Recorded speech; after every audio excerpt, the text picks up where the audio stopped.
నమస్కారం ETV news కి స్వాగతం. ముందుగా ముఖ్యాంశాలు. దావోస్ లో బిల్ గేట్స్ తో చంద్రబాబు భేటీ. ఏపీ ఏఐ వర్సిటీలో భాగస్వాములు కావాలని విజ్ఞప్తి. సాంకేతికత అభివృద్ధి పరిశోధనలో సహకరించాలన్న సీఎం. ప్రపంచవ్యాప్తంగా ఇండియా బ్రాండ్ పటిష్టంగా ఉందన్న చంద్రబాబు. దేశంలో స్వర్ణయుగం మొదలైందని ప్రపంచ ఆర్థిక సదస్సులో ఉద్ఘాటన. దావోస్ లో తెలంగాణకు రికార్డు స్థాయి పెట్టుబడులు. 45,500 కోట్లతో పంప్డ్ స్టోరేజ్ ప్రాజెక్టు నెలకొల్పనున్న సన్ పెట్రోకెమికల్స్. 7,000 మందికి ఉద్యోగ అవకాశాలు. తెలంగాణకు ప్రపంచంతోనే పోటీ అన్న రేవంత్ రెడ్డి. $1 ట్రిలియన్ ఆర్థిక వ్యవస్థ లక్ష్యంతో పనిచేస్తున్నామని వెల్లడి.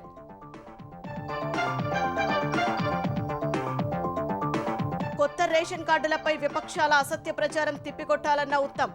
ప్రజలకు వాస్తవాలు వివరించాలని మంత్రులు ప్రజాప్రతినిధులకు పిలుపు. పనామా కాలువపై ట్రంప్ వ్యాఖ్యలను ఖండించిన ములీనోవ్. అమెరికా నుంచి బహుమతిగా వచ్చింది కాదని వ్యాఖ్య. కెనాల్ తమకే సొంతమని స్పష్టీకరణ.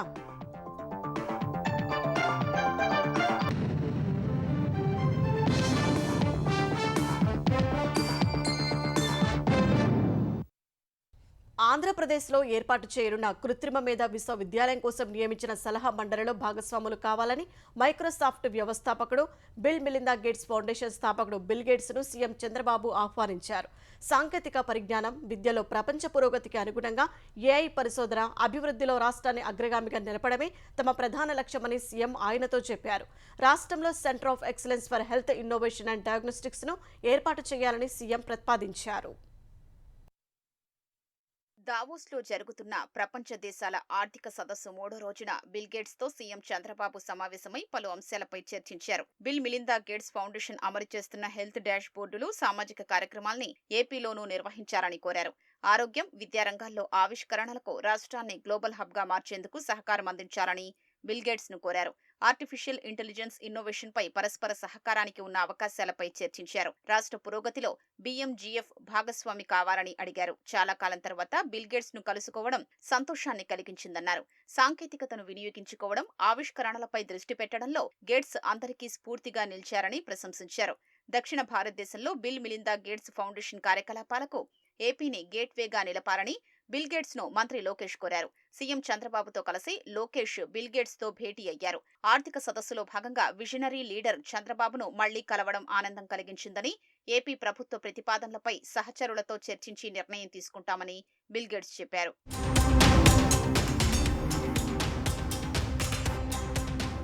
బిల్ గేట్స్ తో భేటీపై సీఎం చంద్రబాబు హర్షం ప్రకటిస్తూ ఎక్స్ లో పోస్ట్ చేశారు. అప్పట్లో 1995లో ఐటీ, ఇప్పుడు 2025లో ఏఐ అంటూ తన సంతోషాన్ని వ్యక్తం చేశారు. కృత్రిమ మేధ రంగంలో ఏపీని నాయకత్వ స్థానంలో నిలబెట్టేలా ఏఐ అభివృద్ధి, పరిశోధనకు సహకారం అందించాలని బిల్ గేట్స్ ను చంద్రబాబు కోరారు. 1995లో ఉమ్మడి ఏపీ సీఎంగా తొలిసారి బాధ్యతలు చేపట్టినప్పుడు రాష్ట్రంలో ఐటీ అభివృద్ధికి చేసిన కృషిలో భాగంగా హైదరాబాద్ లో మైక్రోసాఫ్ట్ కేంద్రం ఏర్పాటుకు బిల్ గేట్స్ ను చంద్రబాబు ఒప్పించారు.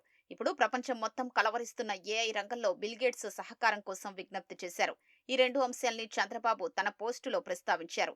బిల్ గేట్స్ తో మరోసారి సమావేశం కావడం చాలా ఆనందాన్ని కలిగించిందన్నారు. దావోస్ పర్యటనలో చర్చకొచ్చిన మరిన్ని పెట్టుబడుల వివరాల్ని సీఎం చంద్రబాబు వివరించారు. ఏపీలో పామాయిల్ పరిశ్రమ ఏర్పాటు ద్వారా 330 కోట్ల పెట్టుబడులు పెట్టారని హిందుస్థాన్ యూనిలీవర్ భావిస్తోందని తెలిపారు. బ్యూటీ పోర్టుఫోలియోకు సంబంధించి టెక్నాలజీ సెంటర్ ఏర్పాటుకు విశాఖపట్నం అనుకూలమన్నారు. ప్రపంచవ్యాప్తంగా వినియోగ వస్తువుల్ని విక్రయించే Unilever chief supply chain officer William ఈజెన్తో చంద్రబాబు సమావేశమయ్యారు. Food processing, beauty, home care ఉత్పత్తుల తయారీకి రాష్ట్రం అనుకూలమని చెప్పారు. పెట్టుబడులతో ఏపీకి రావాలని వారిని సీఎం ఆహ్వానించారు. Green hydrogen, battery storage, solar ఉత్పత్తుల తయారీ వంటి రంగాల్లో గ్లోబల్ కంపెనీల పెట్టుబడులు రాష్ట్రానికి తరలివచ్చేలా సహకరించాలని World Economic Forum executive committee member Roberto బోకాను సీఎం చంద్రబాబు కోరారు. క్లీన్ ఎనర్జీ నాలెడ్జ్ సెంటర్, నైపుణ్యాభివృద్ధి సెంటర్ ఏర్పాటుకు WEF సహకరించాలని అడిగారు. సాంకేతిక పరిజ్ఞానంలో తాజా పురోగతి, ఏపీలో ఉన్న అద్భుత అవకాశాల గురించి గూగుల్ క్లౌడ్ CEO థామస్ కురియన్తో ఆసక్తికర చర్చ జరిగినట్లు చంద్రబాబు తెలిపారు. నెక్స్ట్ పెట్రోకెమికల్ హబ్ నిర్మాణం అనే అంశంపై జరిగిన రౌండ్ టేబుల్ సమావేశంలో ప్రపంచ పెట్రోకెమికల్ హబ్ గా ఏపీకి ఉన్న సామర్థ్యాన్ని వివరించినట్లు ముఖ్యమంత్రి తెలిపారు. ఇప్పటికే విశాఖపట్నం, రామాయపట్నానికి అధిక సంఖ్యలో పెట్టుబడులు వస్తున్నాయన్నారు. బహ్రెయిన్ పరిశ్రమలు, వాణిజ్య మంత్రి అబ్దుల్లా బిన్ అదేల్ ఫక్రో నేతృత్వంలోని బహ్రెయిన్ కింగ్డమ్ ప్రతినిధి బృందంతో చంద్రబాబు సమావేశమయ్యారు. రాష్ట్రంలో పెట్టుబడుల అవకాశాలపై పెప్సికో CEO యూజీన్ విల్లెమ్సెన్తో సీఎం చర్చలు జరిపారు. ప్రపంచవ్యాప్తంగా ప్రస్తుతం ఇండియా బ్రాండ్ అత్యంత పటిష్టంగా ఉందని ముఖ్యమంత్రి చంద్రబాబు వ్యాఖ్యానించారు. భారతీయుల గోల్డెన్ ఎరా మొదలైందని అన్నారు. దావోస్ వేదికగా భారత్ తరపున నిర్వహించిన మీడియా సమావేశంలో సీఎం చంద్రబాబు, కేంద్ర మంత్రులు, మహారాష్ట్ర సీఎం ఫడ్నవీస్తో కలిసి పాల్గొన్నారు. పెట్టుబడుల కోసం వేర్వేరు రాష్ట్రాలు పోటీపడినా ఇండియా ఫస్ట్ అన్నదే తమ విధానమని సీఎం చంద్రబాబు అన్నారు. అంతర్జాతీయంగా ఇండియా బ్రాండ్ అత్యంత పటిష్టంగా ఉందని ముఖ్యమంత్రి చంద్రబాబు అభిప్రాయం వ్యక్తం చేశారు. పనిచేసే యువత ఉన్న దేశంగా భారత్ కు స్వర్ణయుగం మొదలైందని అన్నారు. భారత్ వేగంగా అభివృద్ధి చెందుతోందని, ఇక నుంచి అత్యంత వేగంగా అభివృద్ధి చెందుతుందని స్పష్టం చేశారు. దావోస్ వేదికగా భారత్ తరపున నిర్వహించిన మీడియా సమావేశంలో కేంద్ర మంత్రులు అశ్విని వైష్ణవ్, రామ్మోహన్ నాయుడు, మహారాష్ట్ర సీఎం దేవేంద్ర ఫడ్నవీస్, తెలంగాణ మంత్రి శ్రీధర్ బాబు, తమిళనాడు, కేరళ మంత్రులతో కలిసి చంద్రబాబు మాట్లాడారు. గతంలో దావోస్ కు ఒకరిద్దరు సీఎంలు, కేంద్ర మంత్రులు వచ్చేవారని, చరిత్రలో మొదటిసారి భారత్ తరపున అందరం కలిసి మాట్లాడుతున్నామని చెప్పారు. దేశంలో వివిధ పార్టీల నుంచి వేర్వేరు రాష్ట్రాల నుంచి వచ్చినా దావోస్ లో అందరం ఒక్కటేనన్నారు. దావోస్ నుంచి పెట్టుబడులు రాబట్టేందుకు దేశంలో అన్ని రాష్ట్రాలు పోటీ పడుతున్నా టీమిండియాగా అందరిది ఒకే లక్ష్యమన్నారు.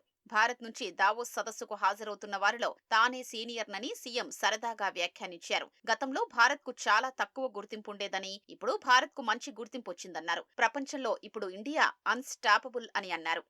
You are seeing today, world is watching and also they are looking after so many areas. This is renewable energy and green hydrogen. India is going to become up for that. If you see today, almost all tech companies CEOs are from India. India is well positioned in 2-3 aspects. One is first mover advantage and technology. Indians are having an advantage of demographic, very young, and also entrepreneurs. Now services Indians are providing global. And also if you see, Indians are the most acceptable community global. If you go to any country, they are most acceptable. Golden era for India has started. This meeting is an indication for that. Under Honorable Prime Minister Narendra Modi ji. Technology, we are not taking from Davos. We are giving for the global community. That is where we are. But at the same time, our Honorable Prime Minister has laid very strong foundation. That is the biggest strength for us. ప్రధాని మోదీ మార్గదర్శనంలో భారత్ ముందుకెడుతోందని కేంద్ర మంత్రి అశ్విని వైష్ణవ్ అన్నారు. ప్రపంచ యవనిక మీద భారత్ సగర్వంగా నిలిచిందన్నారు. అత్యుత్తమ విధానాలే భారత్ ఇప్పుడు బలమైన దేశంగా మారడానికి కారణమని మరో కేంద్ర మంత్రి రామ్మోహన్ నాయుడు అన్నారు. దావోస్ వేదికగా వేర్వేరు రాష్ట్రాలకు, పార్టీలకు చెందిన ముఖ్యమంత్రులు రావడమే భిన్నత్వంలో ఏకత్వానికి ఒక నిదర్శనమని అన్నారు. అందరం కలిసి ప్రధాని విజన్ ని కార్యరూపంలోకి తీసుకొద్దామని మంత్రి లోకేష్ పిలుపునిచ్చారు. ముఖ్యమంత్రులుగా ప్రపంచ ఆర్థిక సదస్సులో పెట్టుబడులకు పోటీ పడినా ఒకే దేశంగా అంతా ఒక్కటిగానే పనిచేస్తామని మహారాష్ట్ర సీఎం దేవేంద్ర ఫడ్నవీస్ అన్నారు. వన్ ఇండియా అన్నదే తమందరి నినాదమని అన్నారు. ఇదే సమయంలో ఏపీ సీఎం చంద్రబాబు ఒక ఐకన్, అలాగే టెక్ మ్యాన్ అని కొనియాడారు. తెలంగాణ మంత్రి శ్రీధర్ బాబు సైతం ఉమ్మడి ఆంధ్రప్రదేశ్ సీఎంగా పనిచేసిన చంద్రబాబు తమకు స్ఫూర్తని తెలిపారు. ఏపీలో పారిశ్రామిక పార్కులు, డేటా సెంటర్లు పెట్టాలని ఐటీ శాఖ మంత్రి లోకేష్ దావోస్ సదస్సులో పారిశ్రామికవేత్తలకు విజ్ఞప్తి చేశారు. శరవేగంగా అభివృద్ధి చెందుతున్న విశాఖ, విజయవాడ, తిరుపతి నగరాల్లో ప్రపంచ వాణిజ్య కేంద్రాలను ఏర్పాటు చేయాలని ప్రపంచ వాణిజ్య కేంద్రాల అసోసియేషన్ గ్లోబల్ చైర్ జాండ్రోను లోకేష్ కోరారు. ఆగ్నేయాసియా, మిడిల్ ఈస్ట్ ఆసియాతో భారత మార్కెట్ను అనుసంధానించడానికి వీలుగా ఏపీలో వాణిజ్య హబ్ను ఏర్పాటు చేయాలని కోరారు. ఏపీలో సమర్థమైన విద్యుత్ సరఫరా కోసం హై వోల్టేజ్ డైరెక్ట్ కరెంటు తరహా అధునాతన సాంకేతికత అమలుకు సహకారం అందించాలని హిటాచీ ఇండియా ఎండీ భరత్ కౌశల్ను లోకేష్ కోరారు. అనంతపురం, బొబ్బిలిలో బహుళ నైపుణ్య కేంద్రాలను ఏర్పాటు చేయనున్నామని భరత్ కౌశల్ వెల్లడించారు.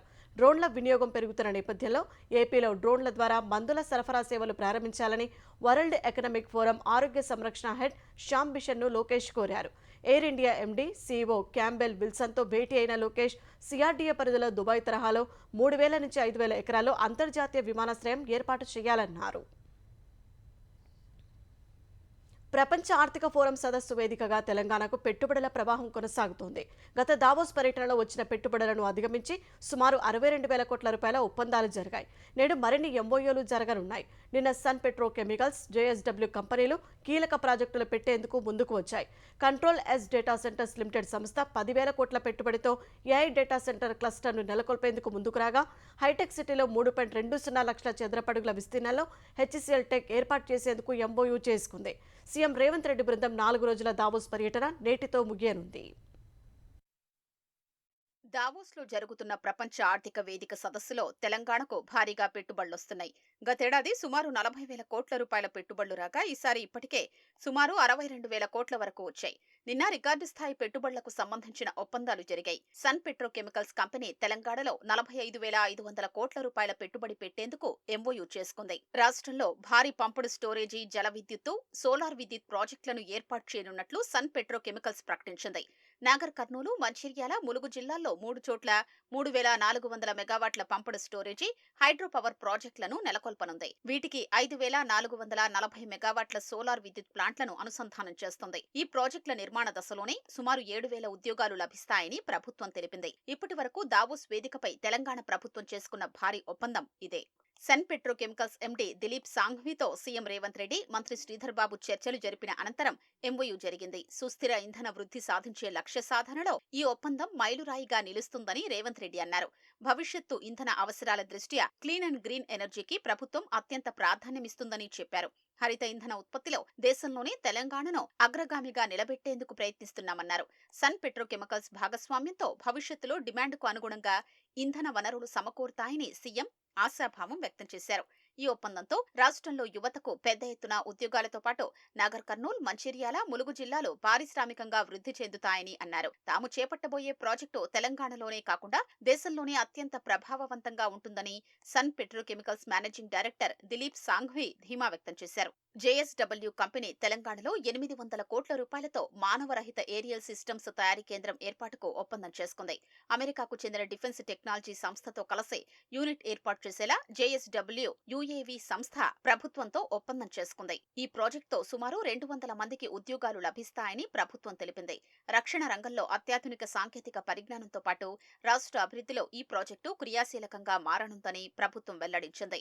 ఐటీ, ఫార్మాతో పాటు అన్ని రంగాల పరిశ్రమలు తెలంగాణలో పెట్టుబడులకు ఆసక్తి ప్రదర్శిస్తున్నాయని, ఈ ఒప్పందంతో రక్షణ రంగంలో కీలక ఆవిష్కరణలతో పాటు డ్రోన్ టెక్నాలజీకి తెలంగాణ ప్రధాన కేంద్రంగా మారుతుందని సీఎం రేవంత్ రెడ్డి ఆశాభావం వ్యక్తం చేశారు. ఈ ఒప్పందం రక్షణ రంగంలో సరికొత్త ట్రెండ్ సృష్టిస్తుందని మంత్రి శ్రీధర్ బాబు అభిప్రాయపడ్డారు. సీఎం రేవంత్ రెడ్డి నేతృత్వంలోని తెలంగాణ రైజింగ్ బృందం విదేశీ పర్యటన నేటితో ముగియనుంది. దావోస్లో పర్యటన ముగించుకుని ఇవాళ మధ్యాహ్నం సీఎం బృందం బయలుదేరనుంది. జూరిచ్ విమానాశ్రయం నుంచి ఈ రాత్రి దుబాయ్ చేరుకుని అక్కడి నుంచి రేపు ఉదయం హైదరాబాద్ రానున్నారు. పొరుగు రాష్ట్రాలతో స్నేహపూర్వక వాతావరణం, అభివృద్ధి విషయంలో ప్రపంచంతో పోటీ పడాలన్నదే తెలంగాణ ఆకాంక్ష అని సీఎం రేవంత్ రెడ్డి అన్నారు. వరల్డ్ ఎకనామిక్ ఫోరం ఆధ్వర్యంలో దావోస్లో జరిగిన country strategic dialogue round table సమావేశంలో మాట్లాడిన Revanth Reddy, AP CM Chandrababu, Maharashtra CM Devendra ఫడ్నవీస్తో కలిసి ఒకే వేదిక పంచుకున్నారు. చంద్రబాబు, దేవేంద్ర ఫడ్నవీస్తోనూ వేదికను పంచుకోవడం సంతోషంగా ఉందని రేవంత్ రెడ్డి అన్నారు. ఏపీ, మహారాష్ట్రతో సరిహద్దులతో పాటు కృష్ణా, గోదావరి నీటిని కూడా పంచుకుంటున్నామని తెలిపారు. తెలంగాణ ప్రపంచంతోనే పోటీ పడుతుందని, న్యూయార్క్, టోక్యో లాంటి నగరాల స్థాయికి హైదరాబాద్ అభివృద్ధి చెందాలనేది తమ లక్ష్యమన్నారు. చంద్రబాబు, రాజశేఖర రెడ్డి రాష్ట్రాన్ని, హైదరాబాద్ను అభివృద్ధి చేసిన తీరు అసాధారణమని వ్యాఖ్యానించారు. చైనా +1 కంట్రీకి గమ్యస్థానంగా తెలంగాణ ఉందని, హైదరాబాద్ ప్రపంచ దేశాలకు పోటీ పడుతుందన్నారు. దేశాన్ని $5 ట్రిలియన్ ఆర్థిక వ్యవస్థగా అభివృద్ధి చేయాలన్న ప్రధానమంత్రి లక్ష్య సాధనలో తెలంగాణ భాగస్వామ్యం అవుతుందని చెప్పారు. $1 ట్రిలియన్ ఆర్థిక వ్యవస్థగా ఎదిగేందుకు తెలంగాణ ప్రభుత్వం పకడ్బందీ ప్రణాళికలతో ముందుకు పోతోందని వెల్లడించారు.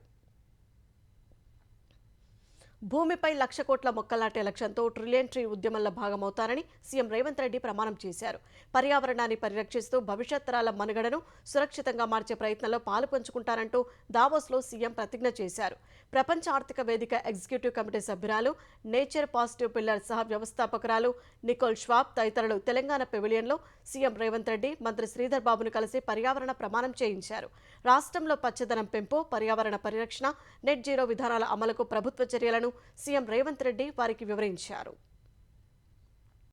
కొత్త రేషన్ కార్డుల జారీపై గ్రామాల్లో జరుగుతున్న తప్పుడు ప్రచారాన్ని తిప్పికొట్టి ప్రజలకు వాస్తవాలను వివరించాలని తెలంగాణ పౌర సరఫరాల శాఖ మంత్రి ఉత్తమ్ కుమార్ రెడ్డి ప్రజాప్రతినిధులను కోరారు. గ్రామ సభలు, రేషన్ కార్డులపై పలువురు మంత్రులు, ఎమ్మెల్యేలు, ఎంపీలు, ఎమ్మెల్సీలు, ఉన్నతాధికారులతో ఉత్తమ్ కుమార్ రెడ్డి జూమ్ మీటింగ్ నిర్వహించారు. రేషన్ కార్డుల దరఖాస్తుల స్వీకరణ నిరంతరం కొనసాగుతుందని మంత్రి స్పష్టం చేశారు. ఈ నెల 26న కొత్త రేషన్ కార్డుల పంపిణీ ప్రారంభించి అర్హులందరికీ అందే వరకు కొనసాగిస్తామని వెల్లడించారు. సామాజిక ఆర్థిక సర్వే, ప్రజాపాలన దరఖాస్తులు, కులగణనతో పాటు ప్రభుత్వ కార్యాలయాల్లో గతంలో ఇచ్చిన దరఖాస్తుల ఆధారంగా రేషన్ కార్డులు జారీ చేయనున్నట్లు తెలిపారు. బీఆర్ఎస్ ప్రభుత్వం 10 ఏళ్లలో ఒక్క రేషన్ కార్డు ఇవ్వలేదని, కాంగ్రెస్ ప్రభుత్వం అర్హులందరికీ ఇవ్వాలని నిర్ణయించిందని ఉత్తమ్ కుమార్ రెడ్డి పేర్కొన్నారు. రేషన్ కార్డులపై ఒక్కొక్కరికి 6 కిలోల చొప్పున సన్నబియ్యం ఇవ్వబోతున్నట్లు మంత్రి తెలిపారు.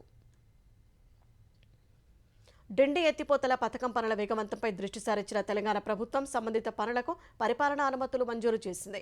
డిండి ఎత్తిపోతల కోసం అవసరమయ్యే నీటిని పాలమూరు రంగారెడ్డి ఎత్తిపోతల పథకంలో భాగంగా ఏదుల వద్ద నిర్మించిన వీరాంజనేయ జలాశయం నుంచి తీసుకోవాలని ప్రభుత్వం ఇటీవల నిర్ణయించింది. ఆ పనులకు 1800 కోట్ల రూపాయల అంచనా వ్యయంతో పరిపాలనా అనుమతులు ఇచ్చారు. ఏదుల జలాశయం నుంచి టన్నెల్, ప్రధాన కాలువ ఎంబార్క్మెంట్ ఏర్పాటు, మట్టి తవ్వకం పనులకు సంబంధించి అనుమతులు మంజూరు చేశారు. ఈ మేరకు నీటిపారుదల శాఖ ముఖ్య కార్యదర్శి రాహుల్ బజ్జా ఉత్తర్వులు జారీ చేశారు. ఏదుల నుంచి డిండి వరకు మొత్తం 27.9 కిలోమీటర్ల మేర కాల్వలు, సొరంగం పనులను చేపట్టనున్నారు. పోతిరెడ్డిపల్లి వద్ద రబ్బర్ డ్యాం నిర్మించి అక్కడకు ఏదుల నుంచి గ్రావిటీ ద్వారా నీటిని తరలించనున్నారు. ఇందుకోసం 800 మీటర్ల మేర అప్రోచ్ కెనాల్ తవ్వనున్నారు. అక్కడి నుంచి 2.5 కిలోమీటర్ల మేర కాలువ, 16 కిలోమీటర్ల పొడవున టన్నెల్, 3 కిలోమీటర్ల కాలువ, 6.3 కిలోమీటర్ల వాగు నిర్మాణంతో డిండి జలాశయానికి అనుసంధానించనున్నారు. పల్నాడు జిల్లా మాచవరం మండలం వేమవరంలో సరస్వతి పవర్ ఇండస్ట్రీస్ భూముల రిజిస్ట్రేషన్ను అధికారులు రద్దు చేశారు. వేమవరంలో 20 ఎకరాలు, పిండెల్లి గ్రామంలో 4.84 ఎకరాల అసైన్డ్ భూమి రిజిస్ట్రేషన్ను కలెక్టర్ అరుణ్ బాబు ఆదేశాలతో అధికారులు రద్దు చేశారు. పల్నాడు జిల్లాలో జగన్ కుటుంబానికి కేటాయించిన సరస్వతి పవర్ ఇండస్ట్రీస్ భూముల్లో అటవీ, రెవెన్యూ శాఖ అధికారులు ఇటీవల సర్వే నిర్వహించారు. వైఎస్ రాజశేఖర రెడ్డి హయాంలో కేటాయించిన 1516 ఎకరాల భూముల్లో అటవీ, ప్రభుత్వ భూములు ఉన్నాయనే ఆరోపణలపై విచారణ జరిపారు. అధికారుల నివేదిక ఆధారంగా అసైన్డ్ భూముల రిజిస్ట్రేషన్ను రద్దు చేసినట్లు ఇన్ఛార్జి రిజిస్ట్రార్ సురేష్ బాబు తెలిపారు. అసైన్డ్ ప్రభుత్వం భూమి కలిపి మొత్తం 24 ఎకరాల 84 సెంట్లు రిజిస్ట్రేషన్ రద్దు చేసినట్టు వివరించారు. కలెక్టర్ గారి ఉత్తర్వుల ప్రకారం సరస్వతి పవర్ ప్లాంట్కి సంబంధించిన భూములు వేమవరం మరియు పిన్నెల్లి గ్రామంలోని 24 ఎకరాల 85 సెంట్లు సబ్ రిజిస్ట్రార్ ఆఫీస్ పిడుగురాలలో రద్దు చేయడం జరిగినది. ఈ ఉత్తర్వుల ప్రకారం తహసీల్దార్ వారు వచ్చి ఆ వేమవరం గ్రామంలోని అసైన్ ల్యాండ్ భూములను రద్దు చేసినారు. ప్రజల నుంచి వచ్చే ఫిర్యాదులు, అర్జీలను హేతుబద్ధంగా పరిష్కరించాలని ఏపీ ప్రభుత్వ ప్రధాన కార్యదర్శి విజయానంద్ జిల్లా కలెక్టర్లను, ఆయా శాఖల అధికారులను ఆదేశించారు. జీఎస్డీపీ, కీ పర్ఫార్మెన్స్ ఇండికేటర్లు, కలెక్టర్ల సమావేశం, గ్రీవియన్స్ రిడ్రెసల్, కులగణనపై సోషల్ ఆడిట్, ప్రభుత్వ పథకాలపై అవగాహన కల్పించే అంశంపై సీఎస్ సమీక్ష నిర్వహించారు. ఫిర్యాదులు, అర్జీలను నిర్దేశిత వ్యవధిలోగా సక్రమంగా పరిష్కరించాలని స్పష్టం చేశారు. ఫిబ్రవరి 3వ వారంలో కలెక్టర్ల సమావేశం జరిగే అవకాశం ఉన్నందున ప్రభుత్వ పథకాల అమలుకు సంబంధించిన పూర్తి వివరాలను సేకరించాలని సూచించారు. సీసీఎల్ఏసా వివిధ శాఖల కార్యదర్శుల నుంచి సమాచారాన్ని సేకరించి, క్రోడీకరించి కలెక్టర్లకు అందించాలని చెప్పారు. స్వర్ణాంధ్ర విజన్ 2047 మేరకు 15% వృద్ధి రేటు సాధన లక్ష్యంగా ప్రభుత్వ శాఖలు పనిచేయాలని స్పష్టం చేశారు. మరోవైపు పీఎం సూర్యఘర్ యోజన అంశంపై కూడా సీఎస్ అధికారులతో సమీక్షించారు. US council general Jennifer Larson బుధవారం రామోజీ ఫిల్మ్ సిటీని సందర్శించారు. బాహుబలి సెట్లో ఉల్లాసంగా గడిపిన ఆమె చిత్రనగరి అందాలను తిలకించారు. ఈ సందర్భంగా రామోజీ గ్రూప్ సంస్థల CMD Kiran, MD Vijayeswari, డైరెక్టర్లు సహరి, బృహతిలను కలిశారు. అనంతరం ఈటీవీ భారత్ కార్యాలయాన్ని సందర్శించి మీడియా రంగంలో రామోజీ గ్రూప్ సంస్థల నిబద్ధత, సేవలను కొనియాడారు. యుఎస్ కౌన్సిల్ జనరల్ వెంట public affairs officer Alexander McLaren, media advisor Abdul Samad ఉన్నారు. దేశంలో ఓటర్ల సంఖ్య 99.1 కోట్లకు చేరుకుంది. ఇది త్వరలోనే 100 కోట్లకు చేరుకోనున్నట్లు కేంద్ర ఎన్నికల సంఘం వెల్లడించింది. ఈ నెల 25న జాతీయ ఓటరు దినోత్సవం నేపథ్యంలో ఈసీ ఓటర్ల వివరాలను వెల్లడించింది. దేశంలో ఓటర్ల సంఖ్య 99.1 కోట్లకు చేరిందని, గతేడాది జరిగిన లోక్సభ ఎన్నికల సందర్భంగా 96.88 కోట్ల మంది ఓటర్లు ఉన్నట్లు తెలిపింది. ఈ సంఖ్య త్వరలోనే 100 కోట్లకు చేరే అవకాశం ఉందని పేర్కొంది. దీంతో బిలియన్ ఓటర్లున్న దేశంగా భారత్ రికార్డు సృష్టించనుందని చెప్పింది. మొత్తం ఓటర్లలో 21.7 కోట్ల మంది 18 నుంచి 29 ఏళ్ల మధ్య వయసున్న యువత ఉన్నట్లు ఈసీ వెల్లడించింది. 2024తో పోలిస్తే 2025లో స్త్రీ పురుష ఓటర్ల నిష్పత్తిలో తేడా కూడా తగ్గిపోయిందని వివరించింది. 2024లో ప్రతి 1000 మంది పురుష ఓటర్లకు 948 మంది మహిళలుండగా 2025 నాటికి అది 954కు పెరిగినట్లు పేర్కొంది. మహిళా ఓటర్ల మొత్తం 48 కోట్లకు చేరినట్లు ఈసీ వెల్లడించింది. పనామా కాలువ తమదేనంటూ కొన్ని రోజులుగా అమెరికా అధ్యక్షుడు డొనాల్డ్ ట్రంప్ వ్యాఖ్యానిస్తుండటంపై పనామా అధ్యక్షుడు జోస్ రాల్ మొలినో తీవ్రంగా స్పందించారు. పనామా కాలువపై ట్రంప్ చెప్పిన ప్రతి మాటను తాము తీవ్రంగా వ్యతిరేకిస్తున్నట్లు చెప్పారు. స్విట్జర్లాండ్లోని దావోస్లో జరుగుతున్న ప్రపంచ ఆర్థిక సదస్సులో పాల్గొన్న మొలినో ట్రంప్ చెప్పిందంతా అవాస్తవమన్నారు. పనామా కెనాల్ అమెరికా నుంచి తమకు రాయితీగానో బహుమతిగానో వచ్చింది కాదని పేర్కొన్నారు. పనామా కెనాల్ తమకు మాత్రమే సొంతమని మొలినో తేల్చెప్పారు. మరోవైపు ట్రంప్ వ్యాఖ్యలతో తాము ఏకీభవించమని పనామా ప్రజలు చెబుతున్నారన్నారు. పనామా కెనాల్ తమలో భాగమని స్పష్టం చేశారు. సోమవారం ప్రమాణ స్వీకార కార్యక్రమంలో మాట్లాడిన ట్రంప్ పనామా కాలువను చైనా పరోక్షంగా నిర్వహిస్తోందని మరోసారి ఆరోపించారు. ఈ వ్యాఖ్యలపైనే స్పందించిన మొలినో ఈ కాలువ విషయంలో చైనా ఎలాంటి జోక్యం చేసుకోవడం లేదని తెలిపారు. ఇలాంటి ప్రకటనలతో పనామా ప్రజలను తప్పుదోవ పట్టించలేరని చెప్పారు.